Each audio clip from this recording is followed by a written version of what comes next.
की बात की, इस पे मैं बात कर सकता हूं लेकिन आज नहीं करूंगा चूंकि वक्त कम है, कभी और इस पे डिस्कस करेंगे। मैं तैयार हूं उस पे भी बात करने के लिए। ये अभी से राउंड 2 की भूमिका तय हो रही है। Does God exist round 2? जी, चूंकि आज गॉड के एग्जिस्टेंस पे बात है तो मैं उसी के रिलेटेड जो है आपके सवालात को एंटरटेन भी करूंगा और मैं भी पूछूंगा। आपने कहा कि आपने साबित ही नहीं किया, जबकि आर्ग्यूमेंट ऑफ कॉन्टिजेंसी बुनियादी आर्ग्यूमेंट है। आप मुझे कॉन्टिजेंसी का मतलब बताइए, आपका मतलब क्या कॉन्टिजेंसी? कॉन्टिजेंसी का मतलब यह हुआ कि हर वो वजूद जो किसी भी चीज का पाबंद है, हर वो वजूद या हर वो चीज जो अपने एग्जिस्टेंस में किसी भी चीज के पाबंद है और उससे बाउंड है, उसको उसकी ज़रूरत है, उस पर डिपेंड करती है, तो जाहिर सी बात है कि उसका कोई ना कोई कॉज होता है। ये तो अक्ल की बात है। ये आप रीजनिंग की बात करते हैं, मैं वही कर रहा हूं। दूसरी चीज आपने ये बात कही कि इतने बिलियन लाइट ईयर्स दूर है, उसका मेरा क्या लेना देना। फिर मेरे ख्याल से आपको ये नहीं कहना चाहिए I think therefore I am an atheist. आपको सोचना चाहिए, सिर्फ आप एक लिमिटेड दायरे में रहकर नहीं सोचें बल्कि बाहर निकलकर सोचें। आपने तीसरा सवाल किया, आपने 2-3 सवाल एक साथ। ऐसी बातें ना कीजिए, कुछ लोगों को इतराज हो जाएगा आप पे कि आप कुछ भी सोचिए। ये इजाज़त आपको है नहीं, मुझे है।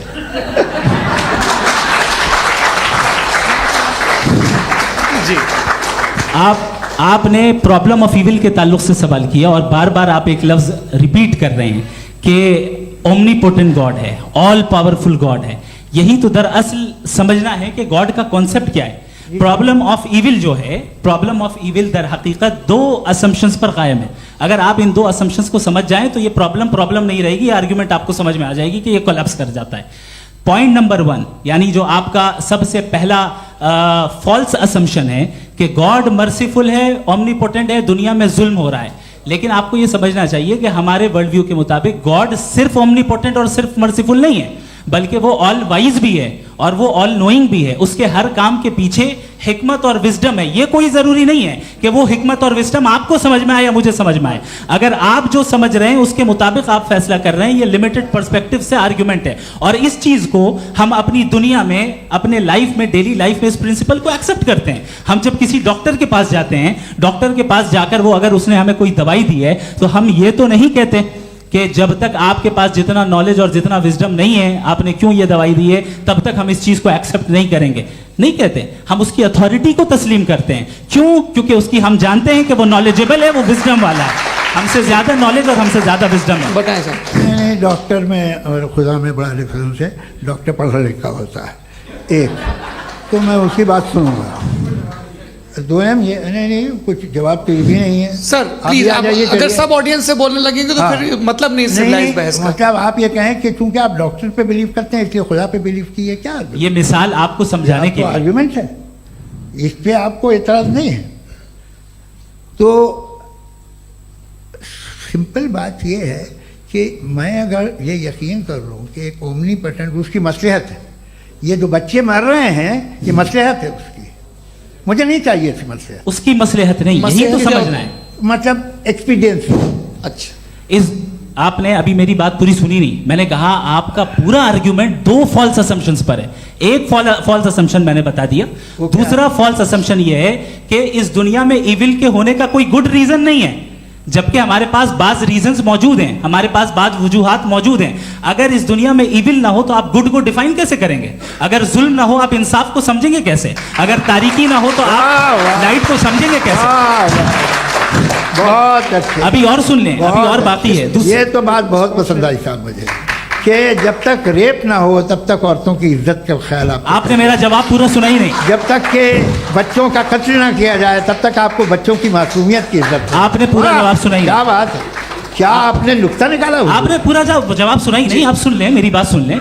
ये मैंने आपको एक चीज बताई। दूसरी चीज, इस दुनिया में हम आए हैं टेस्ट के लिए, हमारा टेस्ट हो रहा है और हर इंसान का अलग अलग अंदाज में टेस्ट होता है। और इस दुनिया में अगर इविल मौजूद है तो वो इविल जरिया है हमारे अंदर ह्यूमन नोबल क्वालिटीज को डेवलप करने का और अलग अलग फील्ड में प्रोग्रेस करने का। और अगर हमारे अंदर और इस दुनिया में इविल नहीं होता तो बताइए टेस्ट का मतलब क्या होता? अगर मैं अपने स्टूडेंट को एमसीक्यूज दूं और उसमें सिर्फ राइट आंसर लिख कर दे दूं और कहूं तुम्हारा टेस्ट हो गया, ये मीनिंगलेस है। इस दुनिया में अगर हम टेस्ट के लिए आए हैं तो जाहिर है गुड एंड इविल दोनों मौजूद है।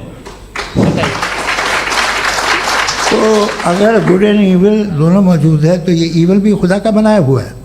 जी हाँ, खुदा का बनाया हुआ है, लेकिन अच्छा, चलो अच्छी बात। जी बिल्कुल, तो बिल्कुल खुदा ने मतलब बनाया। अभी तो ये है कि जो मेजॉरिटी है दुनिया में वो ईविल है, तो ये खुदा एक्चुअली ईविल के साइड पे लग रहा है मुझे। बिल्कुल भी नहीं, मैं बताता हूं। मेजॉरिटी में तो वो है। क्या बात कर रहे हैं भाई आप? मैं बहुत- कोई भी जो मुंसिफ होगा, चाहे आपका अपना घर हो जिसके आप सबसे बड़े हैं, चाहे आपकी ऑर्गेनाइजेशन हो जो आप चलाते हैं, वहां पर आप ईविल रखेंगे साबित करने को कि बाकी लोग शरीफ हैं। मेरी बात सुनिए। क्या ये आर्ग्यूमेंट ही गलत है? अगर- कि जब तक के कोई ईविल नहीं होगा तब तक के शरीफ आदमी शरीफ नहीं लगेगा। अगर एग्जामिनर गलत ऑप्शन दे रहा है तो एग्जामिनर इविल नहीं हो गया, जो गलत ऑप्शन को सेलेक्ट कर रहा है वो फेल होगा। क्रिएटर ने इविल को बनाया है लेकिन वो इविल नहीं है। अच्छा। सुनिए मेरी बात, चलिए, लेट मी कंप्लीट सर, हाँ। Let me complete sir. जी जी। क्रिएटर ने इविल को बनाया है टेस्ट के लिए, वो इविल नहीं है। इविल वो होगा जो उसे इख्तियार करेगा। छुरी को बनाने वाला गलत नहीं होता है, छुरी का गलत इस्तेमाल करने वाला गलत होता है। रेप को कैसे गलत इस्तेमाल करते हैं? रेप इंसान के फ्री विल का नतीजा है। ये रेप कैसे गलत इस्तेमाल होता है? ये मुझे अब सुन लें, अब सुन लें। गलत इस्तेमाल होता है। हाँ मैं बता रहा हूँ रेप कैसे गलत ना, मैं बता रहा हूँ जी। कि जो इविल इस दुनिया में मौजूद है उसके कई सारे तरीके हैं। एक तरीका इंसान का अपना फ्री विल है। अब अगर कोई रेपिस्ट रेप कर रहा है तो इसका गॉड का कसूर नहीं है, वो अपने फ्री विल का गलत इस्तेमाल कर रहा है, उसको सजा मिलनी चाहिए। अच्छा। और उसी के लिए जहन्नम बनाई गई है। ये फ्री विल का भी बड़ा चक्कर। आप कोई बुरा काम करते हैं या कोई बुराई होती है तो ये कहा जाता है कि ये फ्री विल है। 7 billion free wills are moving on this planet. 7 billion free will. और एक आदमी अपनी फ्री विल से मुझे कत्ल कर दे तो मैं खुदा की मर्जी से मरा हूं कि इसकी फ्री विल की वजह से? मेरी मौत खुदा के हाथ है या ये फ्री विल वाले के हाथ है? खुदा ने फ्री विल का निजाम बनाया है और उस निजाम का गलत इस्तेमाल करके कोई आपको ये मार रहा गलत है, इस्तेमाल करके मेरा कत्ल कर देता है। अब मेरी मौत का जिम्मेदार कौन है? वो इंसान जिम्मेदार है। वो इंसान। जी। तो ये कहना कि और उसको- खुदा ही उसको- जिंदगी उसको सजा का- मिलेगी? तो अब आप आगे चलिए कि ये तय करना कि अल्लाह ही या खुदा, सॉरी अल्लाह ने, खुदा ही जिंदगी देता है, खुदा ही मौत देता है, ये गलत है। बिल्कुल गलत नहीं है। हाँ, नहीं निजाम उसी ने बनाया फ्री विल का, निजाम मौत और हयात का उसी ने बनाया। You are contradicting yourself. अभी आपने कहा कि एक आदमी ने फ्री विल से आपको मार दिया, इसमें उसे फ्री विल दी गई थी, उसने गलत इस्तेमाल किया। 7 billion free wills are moving on this planet और आप चाह रहे हैं कि मैं सिर्फ खुदा का ध्यान करूं। ये 7 बिलियन फ्री विल्स को मुझे लुक आफ्टर करना पड़ेगा कि नहीं? ये तो तबाहियां कर रही हैं और तबाहियां ज़्यादा हो रही हैं। बिल्कुल। तो अगर आप बताएं अगर खुदा नहीं है फॉर एग्जाम्पल, हाँ। तो आप इविल को कैसे डिसाइड करेंगे? यानी how can you define evil objectively without God? देखिए, दुनिया में 2 तरह के जानवर हैं। एक जो अकेले रहते हैं जंगल में और एक जो ग्रुप्स में रहते हैं। ग्रुप में जो भी रहेगा, चाहे वो आपका फाउंडेशन हो, चाहे कोई क्लब हो, चाहे कोई पॉलिटिकल पार्टी हो, चाहे कोई यूनिट हो, उसमें आपको इंटरैक्ट करने के रूल बनाने पड़ेंगे। यानी लोग तय करेंगे। लोग तय करेंगे। अगर लोगों ने ये तय किया कि किसी का रेप करना सही है, आप जस्टिफाई करेंगे? नहीं, लोग आपका फाउंडेशन तो ये हो गया ना कि लोग इविल डिसाइड दुनिया करेंगे। में नहीं, अरे दुनिया में ऐसे ग्रुप्स हैं जो रेप को जायज़ मानते हैं सर्टेन हालात में। मैं डिटेल में नहीं जानूंगा, आप भी जानते हैं। ये जो आईसिस वाले थे इन्होंने क्या किया था, तो उन्होंने क्या किया उसका खुदा से कोई ताल्लुक नहीं है सर। मैंने सिंपल सवाल किया कि इविल को आप डिफाइन करते कैसे हैं? आइए वापस आइए जी। आप साथ में तभी रह सकते हैं जब कुछ आप ऐसे उसूल डेवलप करें जिसमें हर एक का बेसिक तहफ़्फ़ुज़, हर एक का बेसिक राइट हो और हर एक को कोई आराम मिले। यही तरीक़ा है किसी भी ऑर्गेनाइजेशन जिसमें एक से ज़्यादा लोग हैं और वो ऐसे चलती है ज़िंदगी। उसमें अगर आप गड़बड़ करेंगे तो तबाही होगी, नुकसान होगा, बर्बादियाँ आएंगी। और अगर उसमें आप घर ले लीजिए ना, एक हस्बैंड है, एक वाइफ है, बच्चे हैं, वालदा भी हैं, 2 बहनें भी हैं, एक भाई भी है।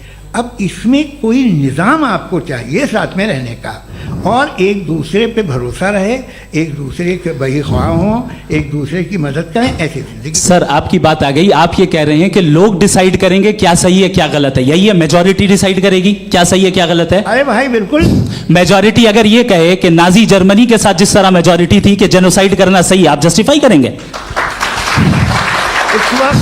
उस वक्त आपका ये सवाल सिर्फ उसके बाद क्लोजिंग। हाँ, उस वक्त प्लेनेट पे जो लोग थे, हाँ। उनमें कितने लोग हिटलर को सही समझते? अच्छा, प्लेनेट की मेजॉरिटी तय करेगी, सोसाइटी की नहीं। प्लेनेट की मेजॉरिटी गॉड के एग्जिस्टेंस को सही मानती है, आप क्यों नहीं मानते?